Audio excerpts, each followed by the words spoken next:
കാരണം പാവപ്പെട്ടവര് മേച്ച് അവിടുന്ന് ചേരി പ്രദേശങ്ങളിൽ നിലവിളിക്കുമ്പോ കഴിക്കാനും കുടിക്കാനും ഉള്ളവർക്ക് സദ്യ കൊടുത്തിട്ട് തുള്ളുകയാണോ?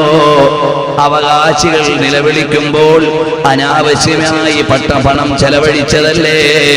എനിക്ക് യോജിപ്പില്ല. ഭരണാധികാരിയോട് ഇത് പറഞ്ഞാൽ എനിക്ക് തൊട്ടടുത്തുള്ള ഭരണാധിപസ്ഥാനം പോകുമെന്ന പേടിയില്ല. അങ്ങനെ സ്ഥാനമാനങ്ങൾക്ക് വേണ്ടി ജീവിച്ചവരല്ല. അപ്പൊ നമ്മുടെ ആത്മാവുകളെ അല്ലാഹുവിലേക്ക് ചേർത്ത് വെച്ച് പടച്ചവന് വേണ്ടിയായിരിക്കണം നമ്മുടെ ജീവിതം. അല്ലാഹു സുബ്ഹാനഹു വ തആല ആ നിലയ്ക്ക് ഉൾക്കൊള്ളാനുള്ള തൗഫീഖ് നൽകട്ടെ. അതുകൊണ്ട് മനുഷ്യരെ, തുഹിബ്ബൂനൽ മാല ഹുബ്ബൻ ജമ്മാ, നിങ്ങൾ പണത്തെ വല്ലാതെ പ്രണയിക്കുന്നു. അതാണ് മുഴുവൻ പ്രശ്നങ്ങളുടെയും കാരണം. അപ്പൊ പണശൂന്യമായ ധനരഹിതമായ ഒരു സമൂഹത്തെയാണോ നിങ്ങൾ മാടി വിളിക്കുന്നത്? ഇവിടെ പൈസ ഒന്നും വേണ്ടാന്നാണോ മുസ്ലിയാരെ പറയുന്നത്? അല്ല, ഉള്ളവർ അതിന്റെ നീതി അനുസരിച്ച് കൈകാര്യം ചെയ്യണം. അവകാശികൾക്ക് പങ്കുവെച്ചു കൊടുക്കണം. അവരുടെ ക്രയവിക്രയങ്ങൾ അല്ലാഹ് അനുവദിച്ച നിലക്കാകണം. വിവാഹത്തിന്റെ ദൂർത്തുകൾ നടത്തുമ്പോ ഗൾഫുകാരൻ ഒരു ഞെളിയലുണ്ടാകും. ഞാൻ എന്റെ പൈസ കൊണ്ടാ മുസ്ലിയാരെ ഇത് കാണിക്കുന്നത്, നിങ്ങൾ ആരാണ് ചോദിക്കാൻ? അപ്പൊ പറയേണ്ട ഭാഷ, എടാ നിനക്ക് പണമില്ല, നീ നാളെ പോകുമ്പോ ഒരു ചില്ലറയും കൊണ്ടുപോകില്ല. ഖുർആനിൽ അല്ലാഹ് പറഞ്ഞത് അള്ളാന്റെ പണമാണെന്നാണ് എന്നാണ് യഥാർത്ഥത്തിൽ അവനോട് പറയേണ്ടത്. ആ നിലയിൽ അതാ ലോകത്തുള്ള മുഴുവനും സമൂഹത്തിന്റെ ബാലൻസ് കീപ്പ് ചെയ്തു കൊണ്ടുപോകാനാണ് ഇസ്ലാമിന്റെ വ്യവസ്ഥിതി പഠിപ്പിക്കുന്നതെങ്കിൽ, ഇനി ഖുർആനിൽ ഒരു ശൈലിയുണ്ട്. മോഹങ്ങൾ മാത്രം പറഞ്ഞിട്ട് അവരെ അങ്ങ് തുള്ളാൻ സമ്മതിക്കില്ല. വിഷമങ്ങൾ മാത്രം പറഞ്ഞിട്ട് അവരെ അങ്ങ് ഡൗൺ ആക്കാനും ഖുർആൻ ശ്രമിക്കാറില്ല. അദാബിന്റെ ആയത്ത് പറഞ്ഞാൽ ഉടനെ അവിടുന്ന് ബിശാറത്ത് കൊടുക്കുന്നു. സ്വർഗത്തിന്റെ സൂചന നൽകിയാൽ ഉടനെ നരകത്തിന്റെ താക്കീത് കൊടുക്കുന്നു. പറുദീസയുടെ വണ്ണം പറയുമ്പോൾ നരകത്തിന്റെ ആഴം പറയുന്നു. അങ്ങനെ മാനസിക നില കീപ്പ് ചെയ്തുകൊണ്ടാണ് ഖുർആനിൽ അവിടുന്ന് ഓരോ ആയത്തുകളും ക്രമീകരിച്ചിട്ടുള്ളത്. അതുകൊണ്ടാണ് ഖുർആനിൽ ഒരധ്യായം നരകമെന്ന് കാണുകയില്ല, ഒരധ്യായം സ്വർഗമെന്ന് കാണുകയില്ല. നരകത്തെ കുറിച്ചുള്ള ആയത്തുകൾ വ്യാപിച്ച് പല സ്ഥലങ്ങളിലായി കിടക്കുകയാണ്. സ്വർഗത്തെ കുറിച്ചുള്ള ആയത്തുകൾ പല സ്ഥലങ്ങളിലായി ചെതറിക്കിടക്കുകയാണ്. അത് അധ്യായ ക്രമത്തിൽ വെക്കാൻ അല്ലാഹ്ക്ക് കഴിയാത്തത് കൊണ്ടല്ല, മനുഷ്യന്റെ ബാലൻസിനെ കീപ്പ് ചെയ്യുന്ന അവിടുന്ന് അല്ലാഹു എന്ന പരമാധികാരിക്ക് ഏറ്റവും നല്ല ഘടന അറിയാം. അതുകൊണ്ടാണ് അങ്ങനെ ചെയ്യുന്നത്. ചുരുക്കി പറയട്ടെ, അങ്ങനെയാണ് അബൂബക്കർ സിദ്ദീഖ് റളിയല്ലാഹു അൻഹു പറയുകയാണ്, ഖുർആനെങ്ങാനും വിഷയാധിഷ്ഠിത അധ്യായ ക്രമീകരണത്തിലായിരുന്നെങ്കിൽ, ഓരോരോ ചാപ്റ്റർ ഓരോരോ വിഷയങ്ങളായിരുന്നെങ്കിൽ ഖുർആൻ ഖത്മാക്കാൻ എനിക്ക് കഴിയില്ലായിരുന്നു. കാരണം നരകത്തെക്കുറിച്ച് ഇങ്ങനെ പറയുമ്പോ അതിന്റെ ആയത്തുകൾ അങ്ങോട്ട് നീങ്ങിപ്പോകാൻ കഴിയില്ല, പൊട്ടിക്കരഞ്ഞ് തകർന്നു പോകുമല്ലോ. സ്വർഗത്തെക്കുറിച്ച് പറയുമ്പോ അതിന്റെ അത്ഭുതപരമായ കാര്യങ്ങൾ പറയുമ്പോ അതും അവിടുന്ന് മറ്റൊരു തരത്തിലുള്ള വികാരം തരുമ്പോ മുന്നോട്ട് പോകാൻ കഴിയില്ല. അതുകൊണ്ടാണ് അല്ലാഹു സുബ്ഹാനഹു വ തആല ഏറ്റവും നല്ല രൂപത്തിൽ അവിടുന്ന് അതാ ക്രമീകരിച്ചിരിക്കുന്നു. ഉമർ ബിൻ അബ്ദുൽ അസീസ് റളിയല്ലാഹു അൻഹുവിന്റെ ഭാര്യ ഒരു ദിവസം ഇരുന്ന് കരയുകയാണ്. കരയുന്ന സമയത്തോ വന്നിട്ട് ചോദിക്കുന്നു, അല്ല എന്തിനാണ് കരയുന്നത്? ഒന്നും പറയാനില്ല. കരഞ്ഞ് കരഞ്ഞ് ആ സഹോദരി അവിടുന്ന് കരഞ്ഞുകൊണ്ടിരിക്കുമ്പോ സഹോദരന്മാര് രണ്ടുപേരും വന്നിട്ട് ചോദിക്കാണ്, എന്താണ് പറമോളെ, എന്തിനാ കരയുന്നത്? ഞങ്ങൾ രണ്ട് സഹോദരന്മാരില്ലേ, എന്തെങ്കിലും വിഷമമുണ്ടെങ്കിൽ പറഞ്ഞോ, നിങ്ങളോടൊന്നും പരാതി പറയാനില്ല. എന്റെ ഭർത്താവ് ഇന്നലെ രാത്രി നിസ്കരിക്കാൻ നിന്നു, അവിടുന്ന് അല്ലാഹുവിലേക്ക് ഖുർആൻ പാരായണം ചെയ്തു, പൊട്ടിക്കരയാൻ തുടങ്ങി. എന്നിട്ട് ബോധരഹിതനായി വീണു. അവിടുന്ന് അതാ കുറെ ശബ്ദങ്ങൾ ശരീരത്തിൽ നിന്നിങ്ങനെ വന്നു. എനിക്ക് തോന്നി ഇത് അവസാനത്തെ വലിവാണോന്ന്. പിന്നെ കഴിഞ്ഞപ്പോ പിന്നെ അടങ്ങിയപ്പോ ഞാൻ വിചാരിച്ചു പടച്ചവനെ ലോകത്തോട് വിട പറഞ്ഞോന്ന്. അല്പം കഴിയുമ്പോ അവിടുന്ന് ഞെട്ടിയൊന്ന് ഉണരുന്നു, വീണ്ടും ഖുർആനിലേക്ക് മടങ്ങുന്നു.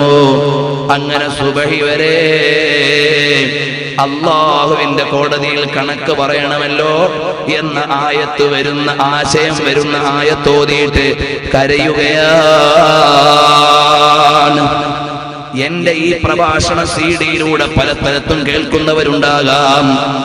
പള്ളി കമ്മിറ്റികളിലേക്ക് മത്സരം നടക്കുന്ന നാടുകൾ അതിലുണ്ട്. അമാനത്താണ്, പടച്ചവന്റെ മുമ്പിൽ കണക്ക് പറയേണ്ടതാണെന്ന ബോധമില്ല.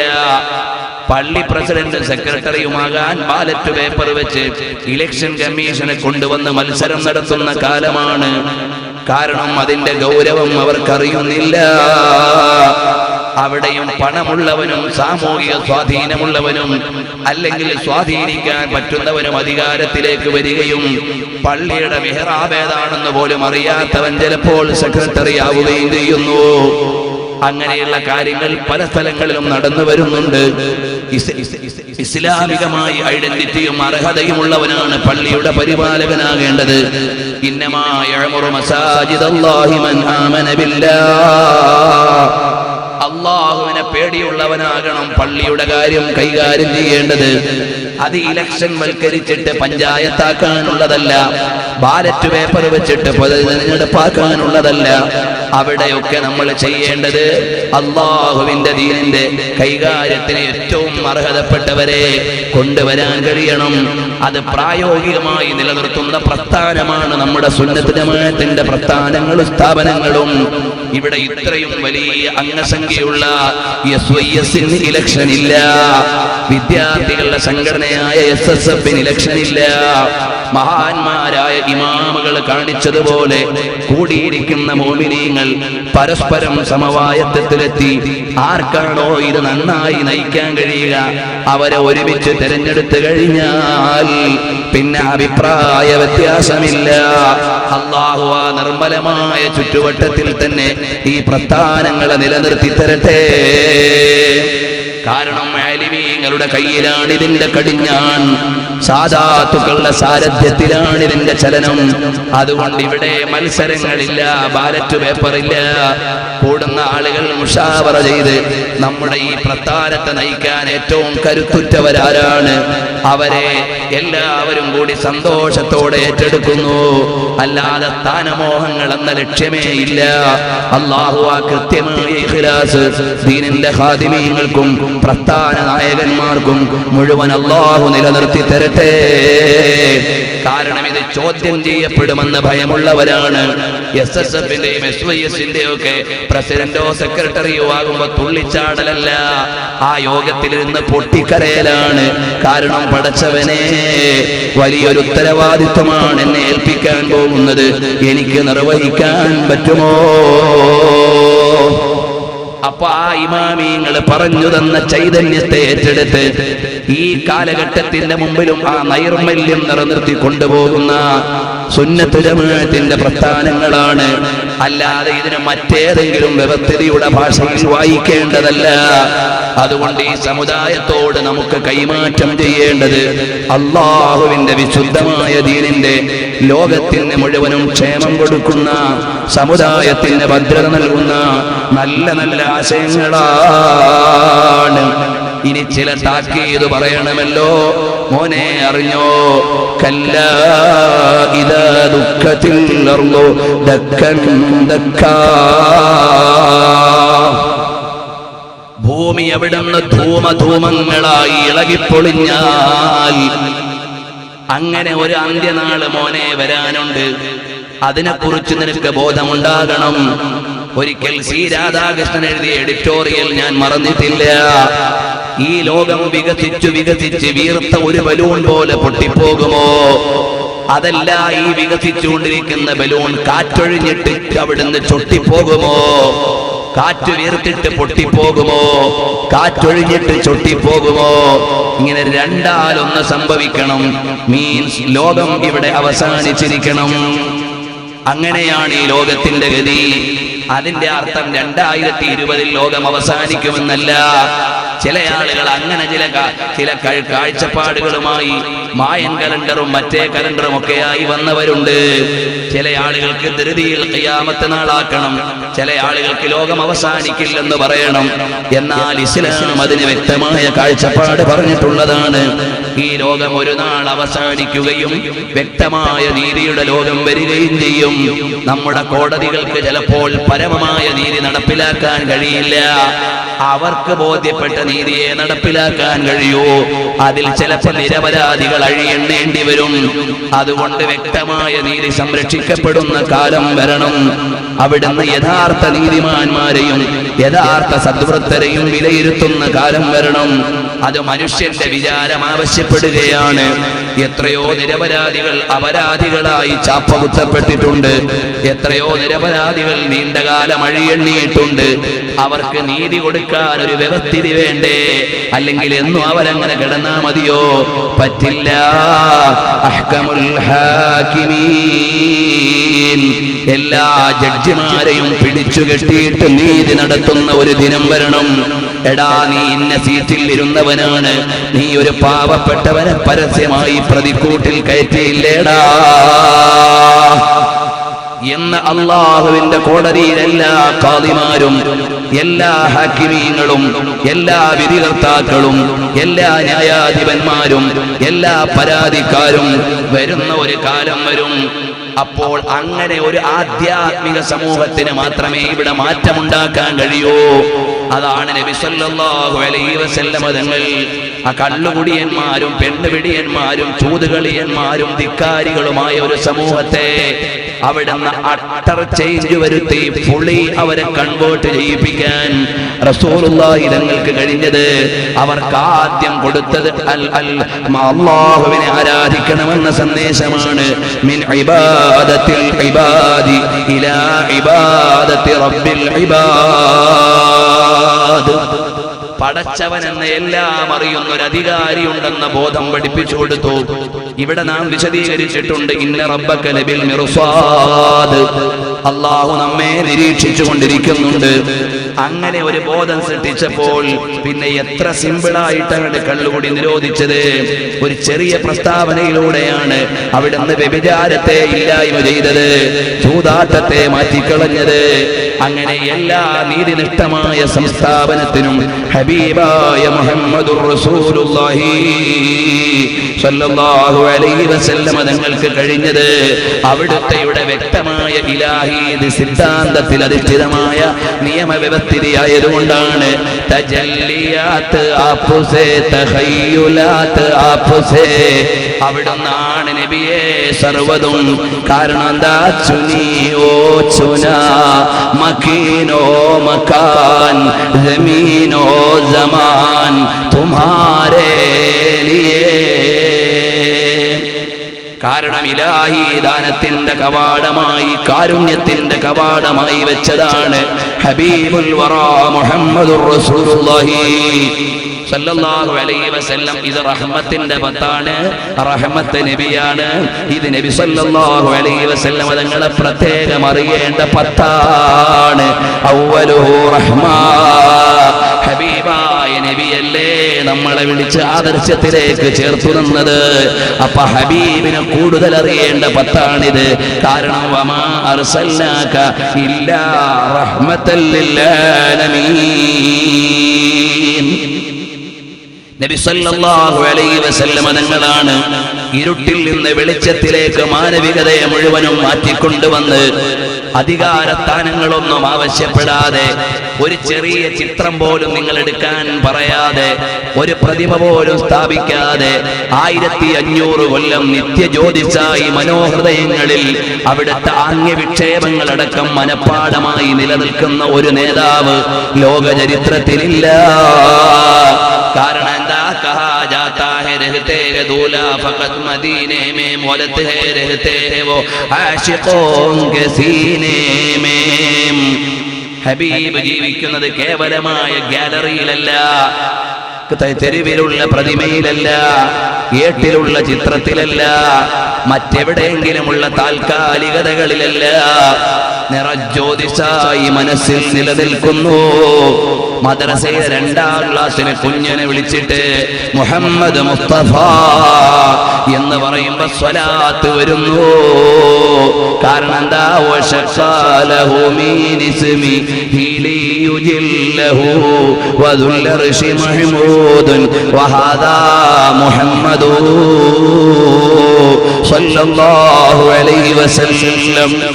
നബി സല്ലല്ലാഹു അലൈഹി വസല്ലം തങ്ങളുടെ വിശിഷ്ട നാമത്തെ ഇലാഹി നാമത്തിന്റെ അനുബന്ധമായി അല്ലാഹു എല്ലായിടത്തും വെച്ച് കഴിഞ്ഞു. അതുകൊണ്ട് ആ റസൂലുള്ളാഹിനോടുള്ള പ്രേമമാണ് നമ്മുടെ മുഴുവനും ആദർശത്തിന്റെ അത്തിവാരം. അത്തർതബിന്നൂരിൽ മുബീനി ഫുആദി വഅസഹ്ത ഹമ്മൻ ബിൽ ഹദീസി ഷാദി ശംസുൽ മഹബ്ബത്തി അശ്റഖത് ഫീ കൗനിനാ യാ സയ്യിദൽ ഇശ്റാഖി വൽ ഇസാദി എന്ന് ഹബീബ് സല്ലല്ലാഹു അലൈഹി വസല്ലം തങ്ങളെ കുറിച്ച് പറഞ്ഞിട്ട് അതാ തുടർന്ന് വരുന്ന വൈകാരികമായ ഒരു വരി കേട്ടോളൂ. നഹ്റുൽ മഹബ്ബത്തി ഫീ ദിമാനാഹാ ഇമൂ യജ്രി കജരീർ റൗഹി ഫിൽ അജ്സാദി. ശരീരത്തിൽ ആത്മാവ് നിലനിൽക്കുന്നത് പോലെയാണ് ഞങ്ങളുടെ സിരകളിൽ ഹബീബേ അവിടുത്തെയുടെ അനുരാഗമുള്ളത്. അതുകൊണ്ട് ഞങ്ങളെ കഷ്ണങ്ങളായി മുറിച്ചാലും ഒഴുകുന്ന സിരയിലും മുസ്തഫവീയമായ പ്രഭാവമുണ്ട്, റസൂലുള്ളാഹിന്റെ സാന്നിധ്യമുണ്ട്. അതുകൊണ്ട് ഹബീബിലേക്ക് പ്രണയം ഞങ്ങളുടെ കൽബിൽ നിറച്ചു തരണേ അല്ലാഹ്. ആ ഹബീബിനോട് മഹബ്ബത്ത് വെക്കുന്ന കൽബായി പൂർണ്ണ പ്രശോഭയുള്ളതാക്കണേ അല്ലാഹ്. തിരിച്ചു വരാം. അപ്പോൾ നമ്മൾ മനസ്സിലാക്കേണ്ടത് പരിശുദ്ധമായ ഖുർആൻ അവിടുന്ന് താക്കീത് നൽകുകയാണ്. മോനെ, നിന്റെ ഭൗതികതയുടെ ജാടകൾ മുഴുവനും അവസാനിക്കാൻ പോവുകയാണ്. ഇസ്ലാം അവിടുന്ന് വിഷയം ഉന്നയിച്ചു, കാരണം പറഞ്ഞു, എന്നിട്ടിനി പരിഹാരത്തിലേക്ക് അടുക്കാൻ പോവുകയാണ്. അതിന് മുമ്പ് ചില താക്കീതുകളാണ്. കല്ലാ ഇദാ ദുഃഖത്തിൽ അർളു ദക്കൻ ദക്കാ വജാഅ റബ്ബുക വൽ മലകു സഫൻ സഫാ. ഇവിടെയൊക്കെ പരിഭാഷകൾക്ക് ഇതിന്റെ തന്മയത്വം പകർത്താൻ ഒരിക്കലും കഴിയില്ല. അതൊരു വെല്ലുവിളിയുടെ സ്വരത്തിൽ പണ്ഡിതന്മാരുടെ സാന്നിധ്യത്തിൽ പറയുന്നതിൽ എനിക്ക് സന്തോഷമുണ്ട്. കാരണം ഇവിടെ എങ്ങനെയൊക്കെ ട്രാൻസ്ലേഷൻ എഴുതിയാലും ഭൗതികമായ ഒരു രാജാവിന്റെ ജാടയാണ് അതിൽ വരാൻ കഴിയുകയുള്ളൂ. അത് പക്ഷേ അല്ലാഹുവിനില്ല. ലൈസ കമിഥ്ലിഹി ശൈഉൻ വഹുവസ് സമീഉൽ ബസീർ. ഇതിന് വേർബൽ ട്രാൻസ്ലേഷൻ പറഞ്ഞാലോ വജാഅ റബ്ബുക, നിന്റെ റബ്ബ് വന്നിരിക്കുന്നു, വൽ മലായികതു സഫൻ സഫാ, അണിയണിയായി മാലാഖമാരുടെ അകമ്പടിയോടെ റബ്ബിദാ അവിടുന്ന് രാജാക്കന്മാര് വരുന്നത് പോലെ എഴുന്നള്ളുന്നൂന്നേ പരിഭാഷകൻ എഴുതാൻ കഴിയൂ. അവിടെ ഒരുപാട് തരത്തെ ജഡവൽക്കരണങ്ങളും ശരീരവൽക്കരണങ്ങളും മെറ്റീരിയലൈസേഷനും വരും. അതേ സമയത്ത് അല്ലാഹുവിനെ കുറിച്ച് അങ്ങനെ പറയാൻ പറ്റില്ല. അല്ലാഹുവിന് കാലമില്ല, ദേശമില്ല, ഭാവമില്ല, ഭാഷയില്ല. അല്ലാഹു എന്താണെന്ന് നിർവചിക്കാൻ നമുക്ക് കഴിയില്ല. കാരണം എന്റെയും നിങ്ങളുടെയും ബുദ്ധി കാലത്തിന്റെ വേലിയിൽ പരിമിതമാണ്, ദേശത്തിന്റെ വേലിയിൽ പരിമിതമാണ്, ഭാഷയുടെ പരിധിയിൽ പെട്ടതാണ്. അതുപോലെ കാലാവസ്ഥ നമ്മെ നിയന്ത്രിക്കുന്നതാണ്. കേരളീയൻ ഡൽഹിയിൽ ചെന്നാൽ ചിലപ്പോൾ പനിയടിച്ചു പോകും. ഡൽഹിക്കാരൻ കേരളത്തിൽ വന്നാൽ ചോറ് തിന്നാൻ പറ്റാതെ ആയി പോകും. അങ്ങനെ അങ്ങോട്ടും ഇങ്ങോട്ടും 100,000 പരിമിതികളുടെ നടുവിലാണ് ഒരു മനുഷ്യന്റെ ജീവിതം.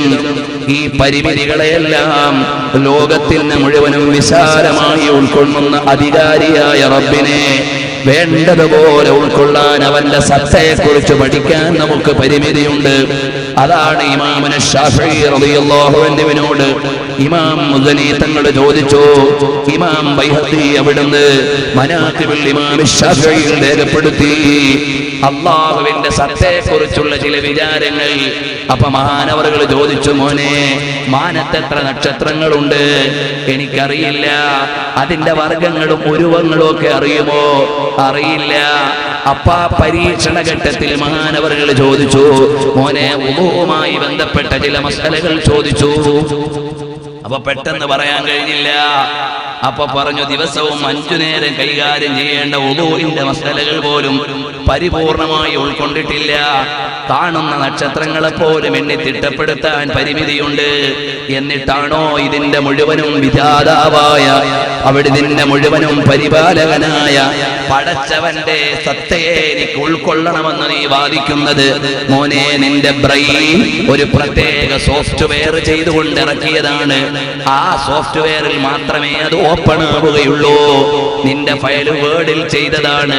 നീ ഉപയോഗിക്കുന്ന കമ്പ്യൂട്ടറിൽ അതിന്റെ സോഫ്റ്റ്വെയർ ഉണ്ടാകണം, അല്ലെങ്കിൽ ചിലപ്പോ ഓപ്പൺ ആവൂല. എന്നതുപോലെ നിനക്കവിടുന്ന് ലിമിറ്റ് ചെയ്തിട്ട് അപ്ലിക്കേഷൻ നടത്തിയതാണ് അല്ലാഹു സുബ്ഹാനഹു വ തആല. ആ ഒരു വ്യവസ്ഥിതിയിലാണ് നിന്റെ ബ്രെയിനും നിന്റെ ചുറ്റുപാടുമെല്ലാം ക്രമീകരിച്ചിട്ടുള്ളത്. അതിന്റെ അപ്പുറത്തേക്ക് പോകാൻ കഴിയില്ല. അപ്പൊ ഇവിടെ നാം മനസ്സിലാക്കുന്നു, അല്ലാഹുവിന്റെ സാന്നിധ്യം. അല്ലാതെ അല്ല വരിക എന്ന് പറഞ്ഞാൽ ഫീ ആനൈനി ഫീ മക്കാനൈനി, 2 സമയങ്ങളിൽ 2 സ്ഥലത്തുണ്ടാവുക എന്ന് പറഞ്ഞാൽ അത് ശാരീരികതയുടെ വിശേഷണമാണ്. അത് അല്ലാഹുവിന് ഉണ്ടാകാൻ പറ്റുന്നതല്ല. അല്ലാഹുവിനത് പറ്റാത്തതാണ്. അല്ലാഹുവിന്റെ വിശേഷണത്തിനെതിരാണ്. അതുകൊണ്ട് അങ്ങനെ ഒരു സങ്കല്പമോ ചിന്തയോ പാടില്ല. അതുകൊണ്ട് തന്നെ ഖുർആനിന് മലയാളത്തിൽ ഇറങ്ങിയ ഒരുപാട് പരിഭാഷകളിലും അല്ലാഹുവിനെ ജഡവൽക്കരിച്ചിട്ടുണ്ട്, അല്ലാഹുവിനെ അവയവവൽക്കരിച്ചിട്ടുണ്ട്.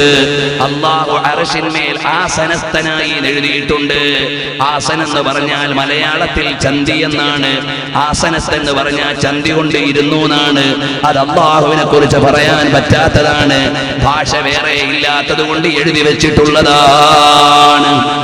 ബിസ്മില്ലാഹിർ റഹ്മാനിർ റഹീമിന് പോലും വ്യക്തമായ ഒരു പരിഭാഷ എഴുതാൻ ഇംഗ്ലീഷിലോ മലയാളത്തിലോ ഉറുദുവിലോ 100 കണക്കിന് പരിമിതികളുണ്ട്.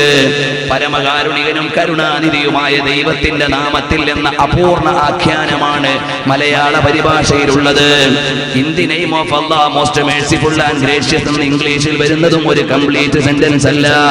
ഖുദാ കാ നാം സേ ഓ ബഹുത് മെഹർബാനി ഹോ റഹം വാലാ ഹേ എന്ന് എഴുതിയിടത്തും അല്ലാഹു സുബ്ഹാനഹു വ തആലയെ കുറിച്ച് പറയുമ്പോൾ, അവിടെ ആ ആയത്തിനെ കുറിച്ച് വിശദീകരിക്കുമ്പോൾ ഒരു സമ്പൂർണ്ണ സെന്റൻസ് ആയിട്ടില്ല.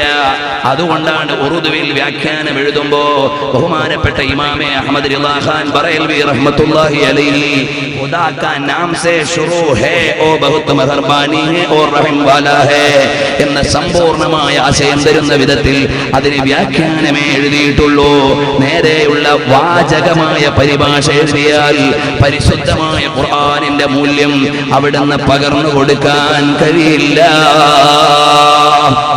അതുകൊണ്ടാണ് കൻസുൽ ഈമാൻ എന്ന് പറയുന്ന ഉറുദുവിലുള്ള വ്യാഖ്യാനത്തെ അധികരിച്ചുകൊണ്ട് നിരവധി പഠനം നടക്കാനുള്ള കാരണം. ഖസാഇനുൽ ഇർഫാൻ പോലെയുള്ള തുടർ വ്യാഖ്യാനങ്ങളും അതിന് വന്നിട്ടുണ്ട്. ചുരുക്കി പറയട്ടെ, അപ്പൊ അല്ലാഹുവിന്റെ മഹത്വത്തിന്റെ വിശേഷണങ്ങൾ ഖുർആനിൽ പറയുമ്പോ നമ്മുടെ വകയായി പരിഭാഷപ്പെടുത്താനോ അഭിപ്രായം പറയാനോ ഉള്ളതല്ല. അല്ലാഹുവിന്റെ ജലാലത്തിന്റെ പദവി അതങ്ങ് അംഗീകരിച്ചു കൊടുത്തേ പറ്റൂ. അതിൽ കൈയിടാൻ നമുക്ക് അധികാരമില്ല. എന്റെ ഭാഷ നിർണയിച്ചത് ഞാനല്ല. എന്റെ നീളം നിർണയിച്ചതോ നിറം നിർണയിച്ചതോ പ്രായം നിർണയിച്ചതോ മുഖഭാവം നിർണയിച്ചതോ എനിക്ക് യാതൊരു റോളുമില്ല. അല്ല തന്ന തലയും കൊണ്ട് നടന്നുകൊള്ളണം, അല്ല തന്ന തടിയും കൊണ്ട് പൊയ്ക്കൊള്ളണം, അല്ല തന്ന നിറം കൊണ്ട് തൃപ്തിപ്പെട്ടുകൊള്ളണം, അല്ല തന്ന വണ്ണം കൊണ്ട് സമാധാനിച്ചു കൊള്ളണം, അല്ല തന്ന ന്യൂനതകളൊക്കെ വഹിച്ചു കൊള്ളണം. അല്ലാതെ അതൊന്നും സമരം ചെയ്യാൻ പറ്റില്ല. അല്ലാഹുവിന്റെ കയ്യിലെ അല്ലാഹു സുബ്ഹാനഹു വ തആലയുടെ അധികാരത്തിൽ നമ്മൾ ഇങ്ങനെ പോവുകയെന്നല്ലാതെ അവനോട് ചാലഞ്ച് ചെയ്യാൻ പറ്റില്ല. എന്റെ വാപ്പാനെ തെരഞ്ഞെടുക്കാൻ എനിക്ക് അധികാരമില്ലല്ലോ. എന്നെ ജന്മം നൽകിയ വാപ്പാനെ വാപ്പയെന്ന് വിളിക്കാനേ എനിക്ക് അധികാരമുള്ളൂ. അത്രയും സിമ്പിളല്ലേ നമ്മുടെ അധികാരം. എല്ലാ അധികാരികളും അതുപോലെ പരിമിതികളുള്ളവരല്ലേ.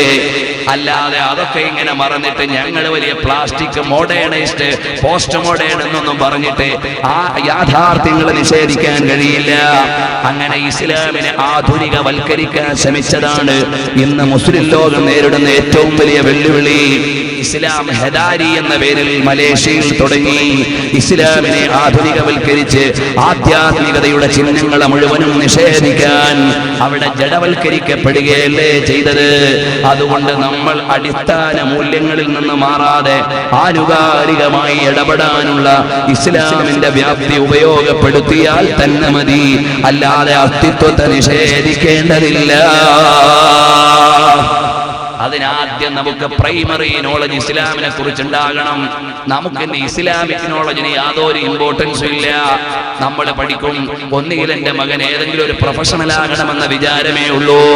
എന്റെ മകൻ അള്ളാഹുവിന്റെ ഇൽമു പഠിക്കണമെന്ന വിചാരത്തിലേക്ക് രക്ഷിതാക്കൾ വളരണം.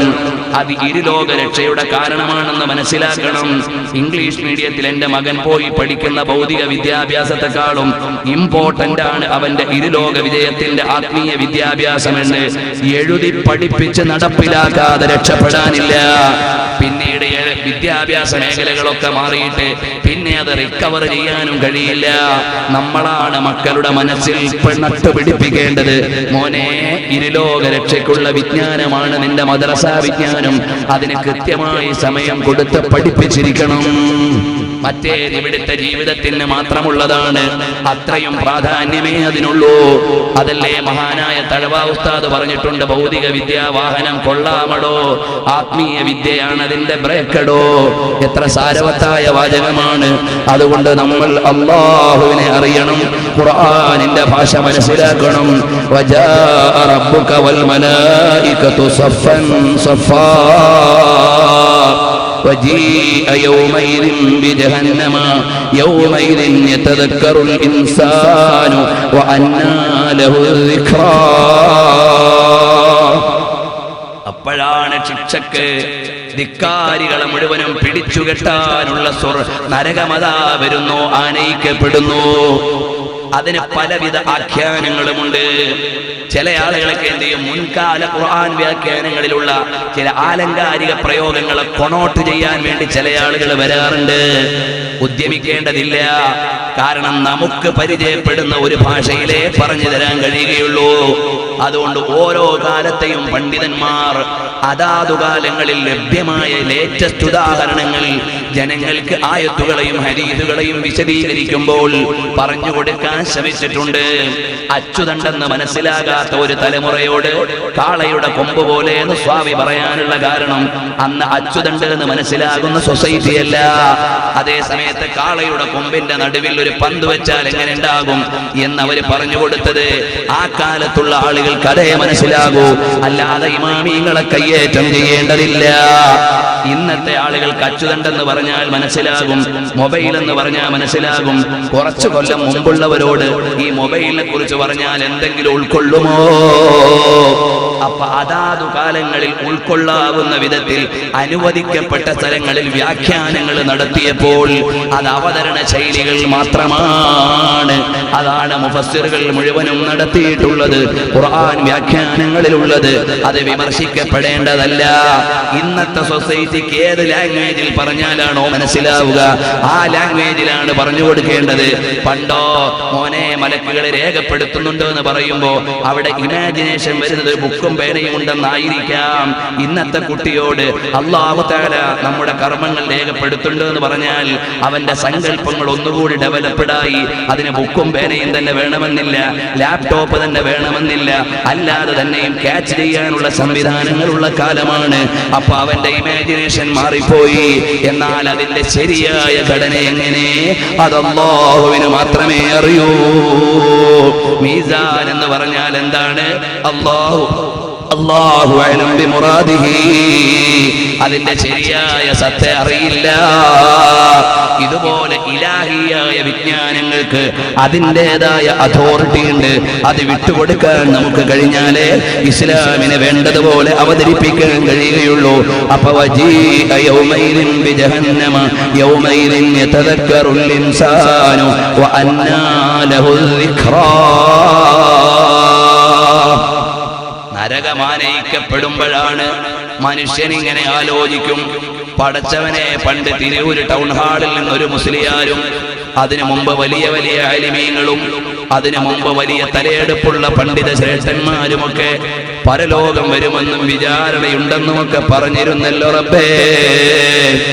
ഇപ്പൊ നരകത്തിന്റെ വാതിൽക്കലെത്തിയല്ലോ.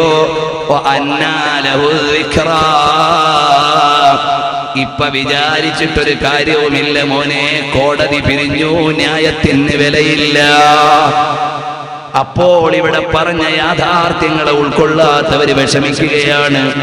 നരകമാനയിക്കപ്പെട്ടു, നരകാവകാശികൾ വിളിക്കപ്പെട്ടു.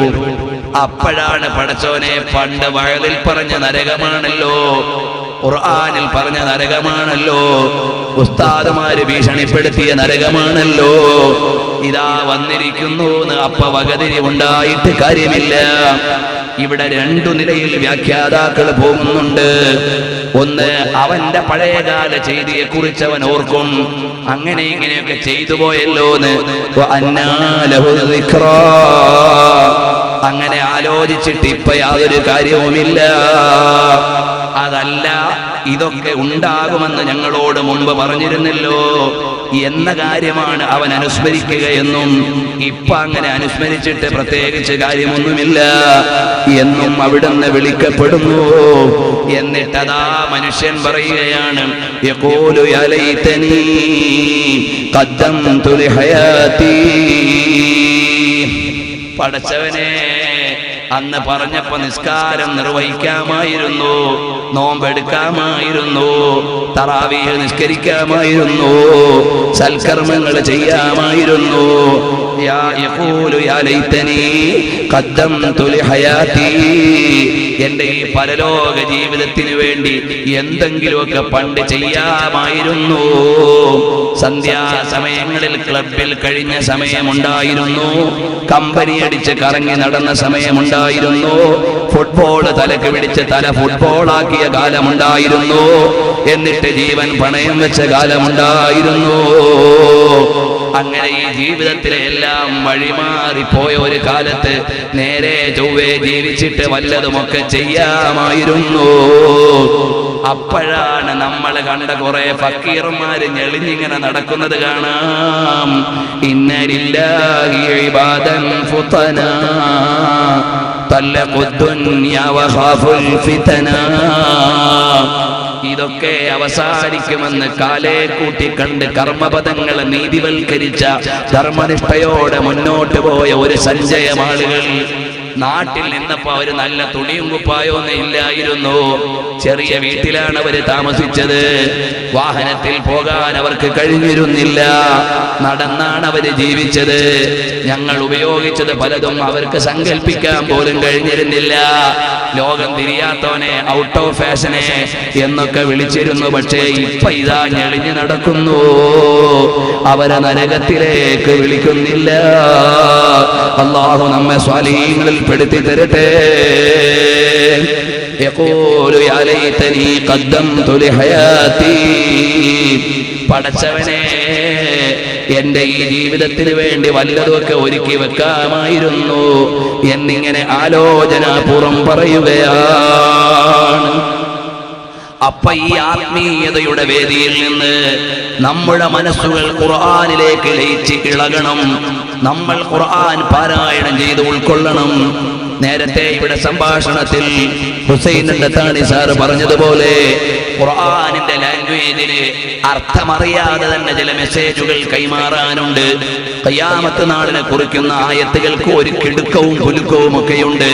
അതല്ലേ നമ്മൾ തൊട്ട് മുമ്പേ അവിടുന്ന് ഓതിയ ആയത്തിന് കണ്ടില്ലേ, ചില സൗണ്ട് വവൽസ് അതിൽ കൂടിയത് കാണാം. കല്ലാ ഇദാ ദുഃഖത്തിൽ അർദു ദക്കൻ ദക്കാ. അതിന്റെ പ്രൊനൗൺസിയേഷന് തന്നെ ഒരു ബൊംബാസ്റ്റിക് ഭാവമുണ്ട്. അതിന്റെ ഉച്ചാരണത്തിന് തന്നെ ഒരു സ്ഫോടന സ്വഭാവമുണ്ട്. അതേ സമയത്തോ ബിസ്മില്ലാഹിർ റഹ്മാനിർ റഹീം ഒരു മൃദുലമായ ഒഴുക്കാണ്. അത് കാരുണ്യത്തിന്റെ സൂക്തമാണ്. ഇതുപോലെ ഒരു ഭാവം ഉസൂലിന്റെ പണ്ഡിതന്മാര് തന്നെ പ്രബലമായ അഭിപ്രായമല്ലെങ്കിലും അവരുടെ ഗ്രന്ഥങ്ങളിൽ കൊണ്ടുവന്നിട്ടുണ്ട്. പ്രബലമായി ഉദ്ധരിക്കേണ്ടതല്ലെങ്കിലും ആധുനിക പണ്ഡിതന്മാര് ചിലരും ഇതിനെ ഉയർത്തി ചർച്ച ചെയ്തിട്ടുണ്ട്. ഏതായാലും നിർമ്മലമായ രൂപത്തിൽ ഖുർആൻ ഇങ്ങനെ പാരായണം ചെയ്യുമ്പോ അതിന്റെ ഭാവം അതാ മനോഹരമായി മനസ്സിലേക്ക് സ്വാധീനിക്കും. അപ്പോ ഖുർആനിക്ക് ചികിത്സയെ കണ്ടുകൊണ്ട് മോഡേൺ മെഡിസിന്റെ ആളുകളും തമ്മിൽ ഒരു 2-3-4 വർഷങ്ങൾക്ക് മുമ്പ് UAE-യിൽ വെച്ചുകൊണ്ടൊരു ചർച്ച നടന്നിരുന്നു. അതായത് ഖുർആനിന്റെ ശബ്ദങ്ങൾ ശമനം നൽകുമ്പോൾ അതിന്റെ ശബ്ദങ്ങളെ യാന്ത്രികമായി പുനരുൽപാദിപ്പിച്ച് പുതിയൊരു ചികിത്സാ രീതി ഉണ്ടാക്കാൻ വേണ്ടി മോഡേൺ മെഡിസിന്റെയും ഖുർആനിന്റെയും പണ്ഡിതന്മാർ തമ്മിൽ ഒരു ചർച്ച നടന്നിരുന്നു. അതെവിടെ വരെ എത്തിയതിപ്പോ റിസൾട്ട് ഒന്നും നമ്മൾ കണ്ടില്ലെങ്കിലും അപ്പോൾ ഖുർആനിന്റെ വജസ്സുകൾക്ക് ശമനം നൽകുവാനുള്ള ഒരു മാസ്മരികത അല്ലാഹു തആല നൽകിയിട്ടുണ്ട്. അതിന് യാന്ത്രികമായി പുനരുൽപാദിപ്പിച്ചാൽ ഉണ്ടാകുമോ ഇല്ലേ എന്ന് ചർച്ചകൾ വിജയിപ്പിക്കുകയോ അല്ലെങ്കിൽ തെളിയിക്കുകയോ ചെയ്യേണ്ടതാണ്. ഏതായാലും മനുഷ്യന്റെ മനസ്സിനെ പിടിച്ചു കുലുക്കാൻ പറ്റുന്ന പരിശുദ്ധമായ ഖുർആൻ അത് പാരായണം ചെയ്യുമ്പോഴേക്ക്, തറാവീഹിന് ഓതുമ്പോഴേക്ക്, ഇശായിക്ക് കേൾക്കുമ്പോഴേക്ക് നമ്മുടെ മനസ്സുകൾ സ്വാധീനിക്കണേ. അതല്ലേ ഒരു യുവാവ് വരുന്നു, ബഹുമാനപ്പെട്ട സ്വാലിഹുൽ മുർരി റളിയല്ലാഹു അൻഹുവിന്റെ മുമ്പിൽ വന്നിരിക്കുകയാണ്. എന്നിട്ട് മഹാനവറുകളോട് സംസാരിക്കുമ്പോ മഹാനവറുകൾ പറഞ്ഞു, മോനെ ഒന്ന് ഖുർആൻ ഓതിയേ മോനെ. അപ്പോഴതാ ആ ചെറുപ്പക്കാരൻ ഓതുകയാണ്, വൻദിറുഹും യൗമൽ അസിഫതി ദിൽ ഖുലൂബു ലദൽ ഹനാജിരി കാളിമീൻ മാലിൽ ളാലിമീന മിൻ ഹമീമിൻ വലാ ശഫീഇൻ യുതാഅ. ഖിയാമത്ത് നാളിന്റെ വിഹ്വലമായ രംഗങ്ങളെയും അക്രമകാരികൾക്ക് ശുപാർശകരായി ആരുമില്ലെന്ന യാഥാർത്ഥ്യത്തെയും ധ്വനിപ്പിക്കുന്ന ആയത്തങ്ങ് കേട്ടപ്പോൾ സ്വാലിഹുൽ മുർരി പറഞ്ഞു, നിർത്തുമോനെ, ഒന്നൽപ്പമൊന്ന് നിർത്തിയേ. നരകാവകാശികളെ കെട്ടിവലിച്ചു കൊണ്ടുപോകുന്ന രംഗമൊന്ന് സങ്കല്പിച്ചു നോക്കുമോനെ എന്ന് പറഞ്ഞ് നരകത്തെ നന്നായി സ്വാലിഹുൽ മുർരി അവതരിപ്പിച്ചപ്പോൾ ഈ ചെറുപ്പക്കാരൻ ചോദിക്കുകയാണ്, ഉസ്താദേ അവര് കരഞ്ഞിട്ട് പിന്നെ എന്താകും ഉസ്താദേ? അപ്പോൾ പറയുകയാണ്, അവര് കരഞ്ഞിട്ട് അവസാനം ഒരു തേങ്ങല് മാത്രമായി.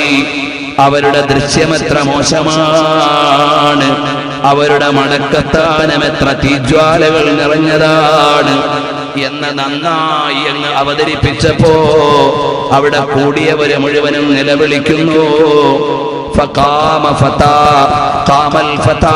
നേരത്തെ ഖുർആൻ ഓതിയ ആൾ എഴുന്നേൽക്കുകയാണ്. കുല്ലു ഹാദാ ഫിൽ ഖിയാമത്തി യാ അബാ ബിശ്ർ, ഓ അബൂ ബിശ്റേ, ഇത് മുഴുവനും ഖിയാമത്ത് നാളിന്റെ വിഹ്വലതകളാണോ?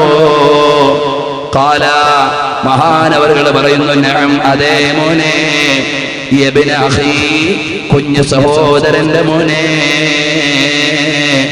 അവിടുന്ന് അവര് കരഞ്ഞ് അവസാനം അവര് വെറും നിസ്സാരമായ ഭാവത്തിലേക്ക് ഫലാ യബ്ഖാ മിൻഹും ഇല്ലാ കഹയത്തിൽ അനീൻ എന്ന് പറഞ്ഞ് നരകത്തിന്റെ വേദനയെന്ന് പറയുമ്പോ ഈ ചെറുപ്പക്കാരൻ പറയുന്നു, ഇന്നാ ലില്ലാഹ് വാ ഗഫലതാ അൻ നഫ്സി അയ്യാമൽ ഹയാ.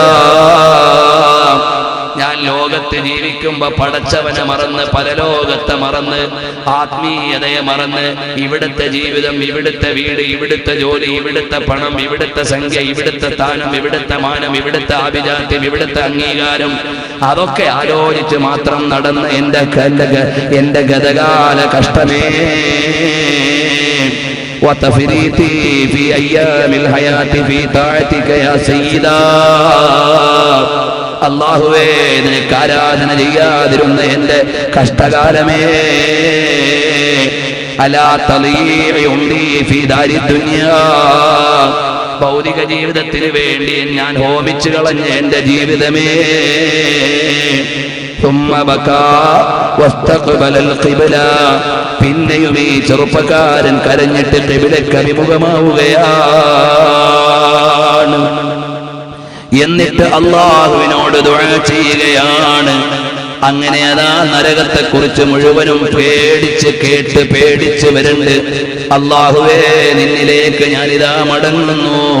واغفر لي ما تقدم من فعلي واقلني عثرتي وارحمني എന്ന് തുടങ്ങി അല്ലാഹുവിനോട് വഇലൈക ഉനീബു ബിജമീഇ ജവാരിഹി, പടച്ചവനെ ഞാനിതാ എല്ലാ അവയവങ്ങളെ കൊണ്ടും നിന്നിലേക്ക് ഞാനിതാ ചേരുന്നു റബ്ബേ എന്ന് പറഞ്ഞ് തൗബ ചെയ്തുകൊണ്ട് ആ സ്വാലിഹുൽ മുർരി തങ്ങളുടെ മജ്ലിസിൽ ഈ ചെറുപ്പക്കാരൻ അങ്ങ് പിടഞ്ഞു വീണ് മരിക്കുന്നു. അപ്പൊ ചില ആളുകളൊക്കെ പറഞ്ഞു, സാലിഹുൽ മുർരി തങ്ങളുടെ മജ്ലിസ് അത്രയും നല്ല ട്രാൻസ്ഫോമറിൽ നിന്നാണ്, അവിടുന്ന് ഇലക്ട്രിസിറ്റിയുടെ പ്രവാഹം അത് നല്ല വെളിച്ചം നൽകുന്നതാണ്. അതുകൊണ്ട് തന്നെ ആധ്യാത്മിക ഗുരുക്കന്മാരിൽ ഒരാളുടെ ജീവിതമാണ് ലോകത്തെ മാറ്റിയത്. കണ്ടില്ലേ, ഉത്തരേന്ത്യയിൽ ഖാജാ മുഈനുദ്ദീൻ ചിശ്തി തങ്ങളാണ്, ഡൽഹിയിൽ നിസാമുദ്ദീൻ ഔലിയയാണ്, ബീഹാറിൽ ഇമാമുൽ മുനീരിയാണ്. അങ്ങനെ തുടങ്ങി ഓരോ നാട്ടിലും വലിയ വലിയ ട്രാൻസ്ഫോമറുകൾ കിടക്കുന്നുണ്ട്.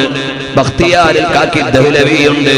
അതുപോലെ തന്നെ ഹാജബ് ബഹുമാനപ്പെട്ട നമ്മുടെ മശായിഖന്മാർ ഓരോ സംസ്ഥാനങ്ങളിലും നമ്മൾ സിയാറത്ത് ചെയ്യപ്പെടുന്ന ആളുകളൊന്നും കേവലം ഒരു കഥയിൽ വന്ന പാത്രങ്ങളല്ല, മറിച്ചോ അവരെല്ലാം ഇന്നലകളിൽ ആധ്യാത്മികതയോടെ ജീവിച്ചിട്ട് വെളിച്ചം പകർന്ന ഹിദായത്തിന്റെ കേന്ദ്രങ്ങളാണ് ഔലിയാഉർ റഹ്മാൻ.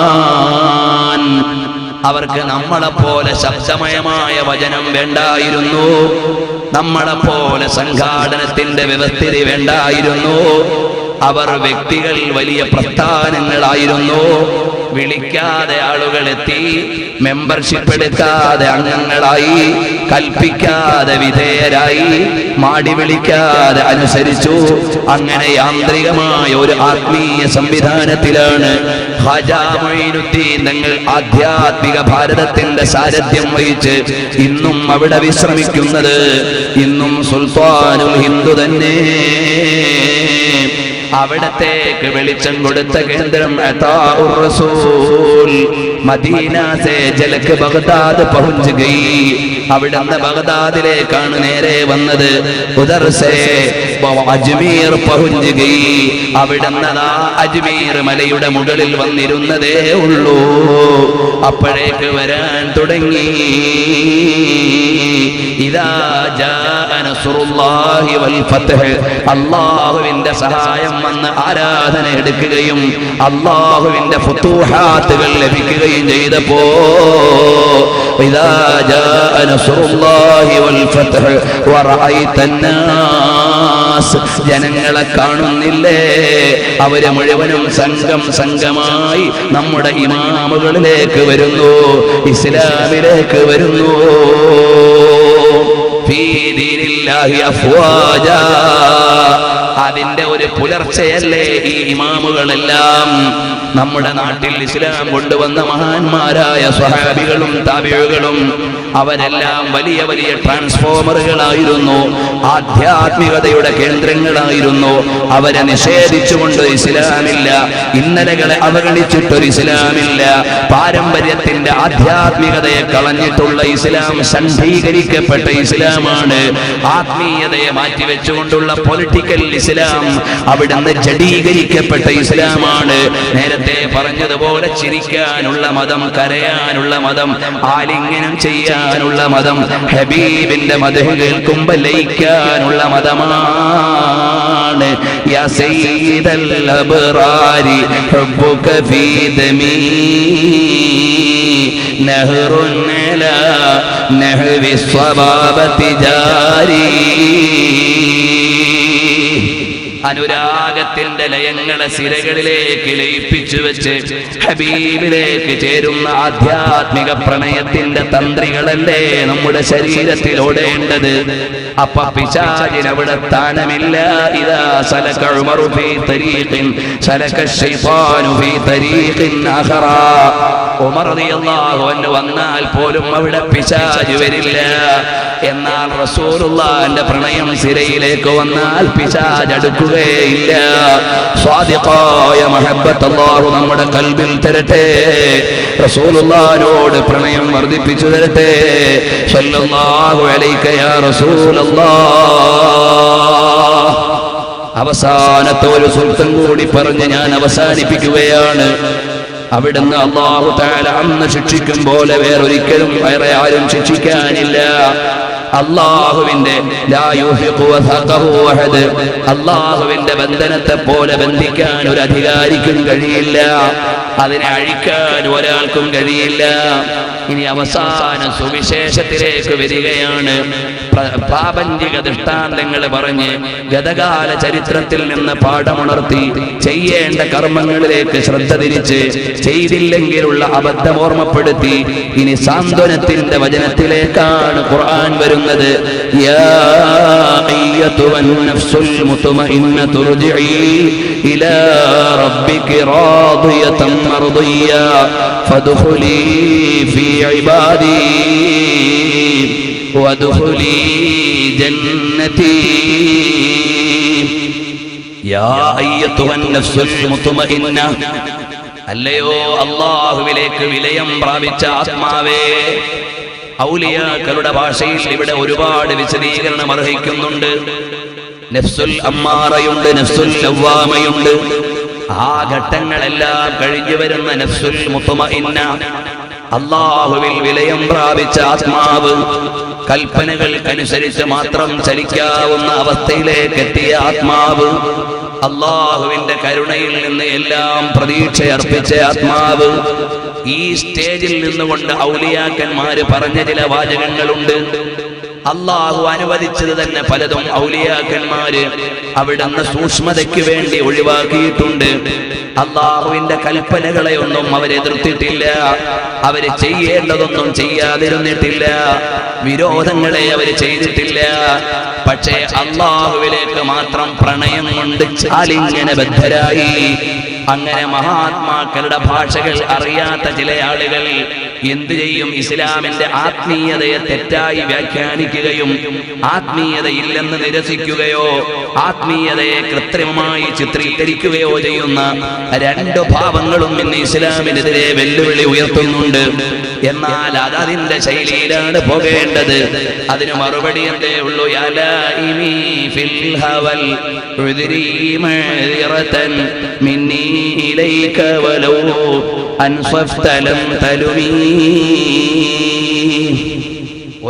ഒരു കാമുകനും ഒരു കാമുകയും കൂടി ഇങ്ങനെ നടന്നു പോവുകയാണ്. അപ്പൊ നമ്മളിങ്ങനെ കമന്റ് പാസ്സാക്കും, അവന്റെ അവളുടെ ഒരു പോക്ക് കണ്ടോന്ന്. പക്ഷേ അവരെ അത് സ്വാധീനിക്കുന്നില്ല. കാരണം അവര് തമ്മിൽ അനുഭവിക്കുന്ന ഒരു പ്രത്യേക പ്രേമാനുഭൂതിയുണ്ട്, അത് നമുക്കറിയില്ല. അതുകൊണ്ട് ആക്ഷേപകന്മാരെ ഇത് പ്രണയത്തിന്റെ സന്ദേശമാണ് എന്നതുപോലെ റസൂലുള്ളാഹിനെ പ്രേമിക്കുന്നവര് ജന്മദിനം വരുമ്പോൾ ഹബീബിനെ ആലിംഗനം ചെയ്യാനുള്ള പ്രണയത്തിൽ കൈത്തണ്ടയിലിരിക്കുന്ന എന്റെ കുഞ്ഞുമോന്റെ ജന്മദിനത്തിൽ എനിക്ക് സന്തോഷമുണ്ട്. അല്ലാഹ് തന്ന നിഅമത്താണ്, അല്ലാഹ് തന്ന അനുഗ്രഹമാണ്. എന്നാൽ അന്നിഅമത്തുൽ കുബറാ അലൽ ആലമാണ് റസൂലുള്ളാഹി സല്ലല്ലാഹു അലൈഹി വസല്ലം. അതുകൊണ്ട് ആ ഹബീബിനെ ഞാൻ ഈ കുഞ്ഞിനേക്കാൾ പ്രേമിക്കുന്നുണ്ട്. അതുകൊണ്ട് എന്റെ ഹബീബ് ജനിച്ച ദിവസം എന്റെ കുഞ്ഞ് ജനിച്ച സന്തോഷത്തെക്കാൾ വലിയ സന്തോഷം എനിക്കുണ്ട്.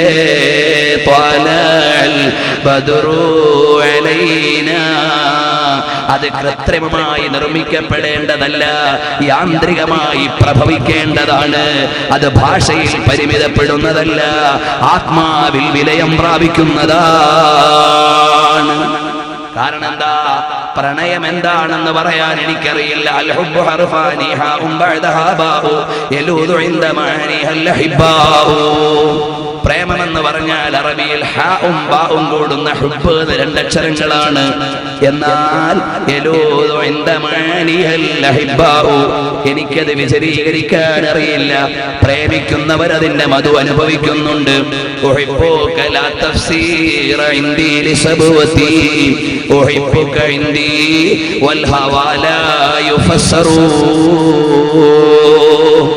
അവിടുന്ന് പ്രേമം വ്യാഖ്യാനിക്കാൻ കഴിയില്ല. കാരണം എന്താ? ഭൗതികമായി തന്നെ പ്രേമത്തെ നിങ്ങൾ ആലോചിച്ചോളൂ. ചിലപ്പോൾ പ്രേമത്തിന്റെ ന്യായാന്യായങ്ങളുടെ വേറെ സ്കെയിലാണ് ഉണ്ടാവുക. ഒരു പെൺകുട്ടി ഒരുത്തനെ പ്രേമിച്ചു, ആ പെണ്ണിന് തന്നെ നല്ല ഒരു പ്രപ്പോസൽ വന്നു. 100 പവനും കൊടുത്ത് നല്ല ഒരു സിമ്പിളനായ പുതിയാപ്പിളയോടൊപ്പം നല്ല ജീവിതത്തിലേക്ക് ഒരുക്കാൻ ലക്ഷങ്ങൾ പൊടി പൊടിപ്പിച്ചിട്ട് വാപ്പ കല്യാണം ഒരുക്കുമ്പോഴും ഈ പെണ്ണ് എളിച്ചോടുന്നു. ഒന്നാലോചിച്ചാ മതി. നല്ല സ്വർണം കിട്ടാൻ പോവാണ്, നല്ല വീട് കിട്ടാൻ പോവാണ്, നല്ല പേര് കിട്ടാൻ പോവാണ്. അങ്ങനെ ഭൗതികമായ ന്യായാന്യായങ്ങൾ നോക്കുമ്പോ ഈ പോണത് ശണ്ടത്തരമാണ്, അല്ലെങ്കിൽ ബുദ്ധിശൂന്യതയാണ്. പക്ഷേ പ്രേമത്തിന്റെ ലാംഗ്വേജ് വേറെയാണ്. അത് ഭൗതികമായി തന്നെ ആലോചിച്ചാൽ കിട്ടുന്നതാണ്. അതുപോലെ ഹബീബായ നബിയോടുള്ള പുണ്യപ്രേമവും നിങ്ങളുടെ നിയമത്തിന്റെ സ്കെയിൽ കൊണ്ട് അളക്കാൻ പറ്റുന്നതല്ല, അത് പ്രേമത്തിന്റെ സ്കെയിൽ കൊണ്ടേ അളക്കാൻ പറ്റൂ. ആ സ്കെയിലും നമ്മുടെ ഉള്ളിനാണുള്ളത്. അതുകൊണ്ട് ഹബീബ് നടന്ന ഭൂമിയിൽ ഫമതാ അഫൂസു ബിനദറത്തിൻ യാ സയ്യിദി ഫമതാ ഉകഹിലു മിൻ സറാക ജുഫൂനി. എപ്പോഴാണ് ആ മദീന കണ്ടൊന്ന് കൺകുളിർക്കുക? എപ്പോഴാണ് ആ മണ്ണെടുത്ത് കണ്ണിൽ വെച്ചൊന്ന് സുറുമയണിയുക? എന്തൊരനുരാഗത്തിന്റെ വാചകമാണ്! ഇബ്രാഹിം എഴുതിയ വരികളാണ്. ഇതുപോലെ ഒരുപാട് ആളുകൾ പ്രണയ കാവ്യം നടത്തിയിട്ട് റസൂലുള്ളാഹിനോട് ആലിംഗനം ചെയ്യുകയാണ്. അസൂയ വെച്ചിട്ട് കാര്യമില്ല. അതിനെ നിയമത്തിന്റെ വടി കൊണ്ട് അളക്കേണ്ടതല്ല, പ്രേമത്തിന്റെ അളവുകോല് കൊണ്ട് രുചിക്കേണ്ടതാണ്. അതുപോലെ അല്ലാഹുവിലേക്ക് വിലയം പ്രാപിച്ച ആളുകൾ, അവർക്ക് അല്ലാഹു തആല ഫുതൂഹാത്തുകൾ നൽകുന്നു. ഹുജ്ജത്തുൽ ഇസ്ലാം അബൂ ഹാമിദുൽ ഗസ്സാലി വിശദീകരിക്കുന്നു. ഇമാം ഫഖറുദ്ദീൻ റാസി ഫാത്തിഹയുടെ വിശദീകരണത്തിൽ പറയുന്നു, അവിടെ മഹാന്മാരുടെ കൽബുകൾ അല്ലാഹുവിലേക്കടുത്ത് അവരുടെ പ്രഭാവത്തിന്റെ പ്രകാശത്തിന്റെ രേണുക്കളെ കൽബിലേക്കെടുത്താൽ അവരുടെ മനസ്സിലേക്ക് പ്രപഞ്ചം മുഴുവനും പ്രതിബിംബിക്കുകയാണ്. പ്രപഞ്ചം മുഴുവനും പ്രതിബിംബിക്കുകയാണ് അവരുടെ കൽബിൽ, അവരുടെ മനസ്സിലേക്ക് വരികയാണ്. ഗൂഗിൾ എർത്ത് നോക്കിക്കോളൂ നിങ്ങൾ. അതിൽ കാണാൻ നമ്മുടെ തിരൂരിലെ ഈ മുനിസിപ്പൽ ഹാള് കാണാൻ പറ്റും, അല്ലെങ്കിൽ ഈ ടൗൺ ഹാള് കാണാൻ പറ്റും. എന്നതുപോലെ അതിനേക്കാൾ വലിയ സംവിധാനമാണ് ഒരു മുഅ്മിനിന്റെ കൽബിന് ഗൂഗിൾ ക്യാമറയേക്കാൾ പവർ അല്ലാഹു തആല കൊടുത്തിട്ടുണ്ട്. അതുകൊണ്ട് അവര് നോക്കുമ്പോൾ ലോകം ഒരുണ്ട പോൽ എൻ കയ്യിലെന്നോവർ. കമ്പ്യൂട്ടർ ഓപ്പൺ ചെയ്ത് ഗൂഗിൾ എർത്ത് സൈറ്റ് ഓപ്പൺ ചെയ്യുമ്പോൾ അതാ അമേരിക്കയിലെ കാലിഫോർണിയയിലെ ചെറിയ ചെറിയ ഗല്ലികൾ അടയാളപ്പെടുത്തിയത് കാണുന്നു. ഒരു മൗസ് ക്ലിക്കിന്റെ ദൂരമേ വേണ്ടൂ. അതുപോലെ ഔലിയാക്കളുടെ കൽബ് അല്ലാഹു തആല ഫുതൂഹാത്ത് കൊണ്ട് തുറന്നു കഴിഞ്ഞാൽ പിന്നെ അവർക്ക് അതിനേക്കാൾ ലോലമായ സിമ്പിളായ രൂപത്തിൽ അവരുടെ മനസ്സിൽ തെളിയുന്നു. യാ സാരിയ അൽ ജബൽ അൽ ജബൽ. ഉസ്താദ് അവர்கள் ഉദ്ഘാടന ഭാഷണത്തിൽ ഓർമ്മപ്പെടുത്തിയതാണ്. ഇപ്പോഴോ അങ്ങനെ നല്ല പവറുള്ള ക്യാമറകൾ ഉപയോഗിച്ചാൽ നാസയുടെയും മറ്റും ക്യാമറകൾ എത്രയോ പവറിലാണ് ഓരോ ചിത്രങ്ങൾ നൽകുന്നത്. ഇപ്പൊ തിരുവനന്തപുരത്തിരുന്നു കൊണ്ട് നമ്മുടെ ബഹിരാകാശ ഗവേഷണ പണ്ഡിതന്മാര് ഇപ്പൊ ചന്ദ്രനിൽ ഇന്നത് നടക്കുന്നു എന്ന് പറയുമ്പോൾ നമ്മൾ വിശ്വസിക്കുന്നില്ലേ? അത് അംഗീകരിക്കുന്നില്ലേ? അവിടെ 800 കിലോ ഭാരമുള്ള സാധനം കൊണ്ടുപോയി ഇറക്കിയെന്ന് പറയുമ്പോൾ നമ്മളത് പൊട്ടിപ്പാടി നടക്കുന്നില്ലേ? എന്നാൽ അവര് ഭൗതികമായ മാനദണ്ഡങ്ങളുടെ ഭാഷയിലാണത് പറയുന്നത്. എന്നാൽ ആത്മീയമായ കാരണങ്ങളാൽ ഔലിയാക്കന്മാരതാ കൺട്രോൾ നടത്തുന്നു. മദീനത്തെ മിമ്പറിൽ നിന്നുകൊണ്ട് ഗൂഗിൾ മാപ്പിന്റെ സൗകര്യമില്ല, മൊബൈൽ ടെക്നോളജി ഇല്ല, സാറ്റലൈറ്റ് സംവിധാനമില്ല. അതിന്റെ എല്ലാം പടച്ചവന്റെ സംവിധാനമുണ്ട്. അതുകൊണ്ട് ഒരൊറ്റ നോട്ടമാണ്. ഓ സാരിയ, ആ സൈന്യം തിരിച്ചു വരുന്നുണ്ട്, വിശ്രമിക്കാനായിട്ടില്ല. അങ്ങനെ റിമോട്ട് കൺട്രോൾ നടത്തിയ ഭരണാധികാരികളുണ്ട്. അപ്പൊ മഹാന്മാരുടെ കറാമത്തുകളെയും അമ്പിയാക്കന്മാരുടെ മുഅ്ജിസത്തുകളെയും മഹത്തുക്കളുടെ മഹിതഭാവങ്ങളെയും ആധ്യാത്മികതയുടെ ടേമുകളെയും ഈ ഭൗതികതയുടെ നിയമങ്ങളും ഇക്വേഷൻ വെച്ചുകൊണ്ടല്ല അളക്കേണ്ടത്. അതിന് ആത്മീയതയുടെ ഭാഷയുണ്ട്, അതിന്റെ ഇസ്തിലാഹാത്തുകളുണ്ട്. അത് വെച്ചുകൊണ്ട് പഠിക്കുമ്പോൾ പ്രശ്നമില്ല. പിന്നെ എനിക്ക് അനുഭവവേദ്യമായതേ ഞാൻ എടുക്കൂ എന്ന് പറയുന്നത് ന്യായമല്ല. നെഞ്ചത്ത് വെച്ച ടെലസ്കോപ്പ് ചിലപ്പോ പുറത്തും കൂടി ഒന്ന് വെച്ചു നോക്കും, ആവശ്യമുണ്ടെങ്കിലും ഇല്ലെങ്കിലും. അപ്പൊ ഡോക്ടറോട് ചോദിക്കരുത് എന്തിനാണ് ഇപ്പൊ എന്റെ മുതുകത്ത് വെച്ചത്, നെഞ്ചുവേദനയ്ക്കല്ലേ ഞാൻ വന്നത്. അയാൾക്ക് അതിൻ്റെതായ ന്യായമുണ്ട്, അത് അയാൾക്ക് വിട്ടുകൊടുക്കേണ്ടതാണ്. എഞ്ചിനീയർ വരയ്ക്കുന്ന സമയത്ത് 4 മൂലയുള്ള വീടിന് എന്തിനാ എഞ്ചിനീയറെ 8 വരെ എന്ന് ചോദിക്കേണ്ട. അയാൾക്ക് അതിൻ്റെതായ 3D 2D മെഷർമെന്റ് വെച്ചുകൊണ്ടുള്ള വരകൾ അയാൾക്കുണ്ട്, അത് അയാൾക്ക് വിട്ടുകൊടുക്കണം. അതുപോലെ ആത്മീയ പണ്ഡിതന്മാര് ആത്മീയ വിഷയം പറയുമ്പോൾ എന്തിനാണ് എവിടെങ്കിലും ഒന്നു മുറിഞ്ഞതിന് കയ്യും കാലും കഴുകുന്നതെന്ന് ചോദിക്കേണ്ടതില്ല. അതിന് അതിൻ്റെതായ ന്യായമുണ്ട്. എന്നതുപോലെ ഓരോ വിജ്ഞാനത്തിനും അതിൻ്റെതായി കൈകാര്യം ചെയ്യാൻ അർഹതപ്പെട്ട ആളുകളുണ്ട്. അതവർക്കങ്ങ് വിട്ടുകൊടുത്തേക്കണം. ഫസ്അലൂ അഹ്ല ദിക്രി ഇൻ കുൻതും ലാ തഅലമൂൻ. അറിയാത്തത് അറിയുന്നവരോട് ചോദിക്കണം. എന്തെങ്കിലും അറിയുന്നവരോട് ഏതെങ്കിലും ചോദിക്കലല്ല, ഓരോന്ന് അറിയുന്നവരോട് അതാത് ചോദിക്കലാണ്. അപ്പോൾ ഇസ്ലാമിക കർമ്മശാസ്ത്ര വിധികൾ അറിയാൻ അഇമ്മത്തിനോട് ചോദിക്കണം. അവരതിനു വേണ്ടി ജീവിതം ഒഴിഞ്ഞു വെച്ചവരാണ്.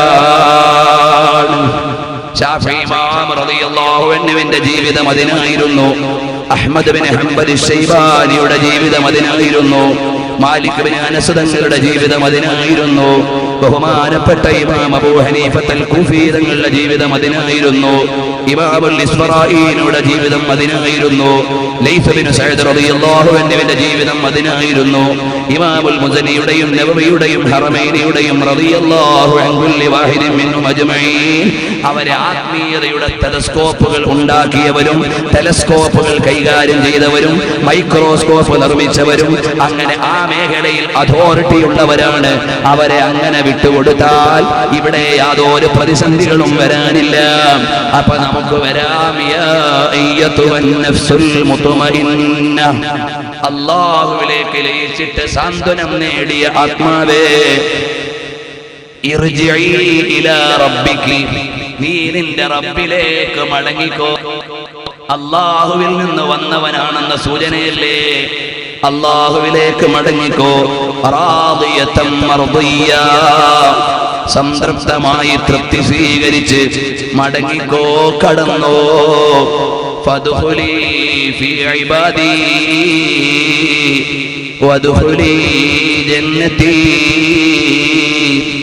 എന്റെ പ്രിയപ്പെട്ടവരോടൊപ്പം എന്റെ പ്രിയപ്പെട്ടവരുടെ വീടായ സ്വർഗത്തിലേക്ക് കടന്നു.